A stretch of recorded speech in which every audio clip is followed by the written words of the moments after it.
36 people were on what many say was a life-changing trip, but none of them ever left a university laboratory.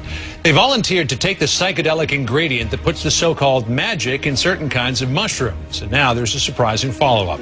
CNN's Carol Costello joins us live with the results. Carol, what's happening now? Well, John, maybe the hippies of the 60s weren't just on something. Maybe they were onto something.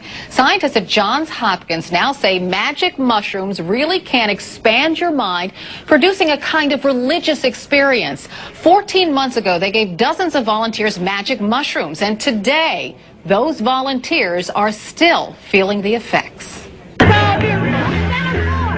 The whole Johns Hopkins study seems just so hippy-dippy 60s. It brings to mind Timothy Leary, the man who first widely touted the alleged magic in this tiny mushroom. 5 years ago, by accident in Mexico, I took Mexican mushrooms. Leary, a Harvard researcher, claimed his mushroom-induced psychotic trip was so spiritual it led him and a generation to turn on, tune in, and drop out. Yeah, until the federal government stepped in and made hallucinogenic drugs illegal.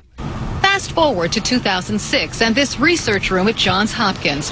36 volunteers took part in an initial study on whether psilocybin, the active ingredient in magic mushrooms, really does have a lasting spiritual effect on people. Dee Dee Osborne, a business consultant, volunteered to find out.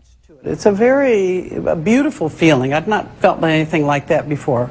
Osborne, lying on this couch, received one dose over an 8-hour period. She saw a kaleidoscope of colors. Then there was a tearing open of my heart, and then the feeling that we were all one. The effects of that single session are still with her 14 months later, and with other volunteers. The study says at 2 months, the volunteers rated the experience as having spiritual significance and sustained positive changes in behavior.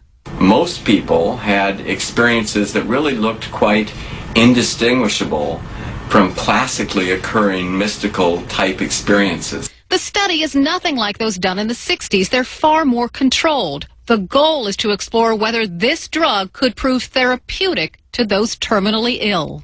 Volunteers who are under psychological distress secondary to a cancer diagnosis.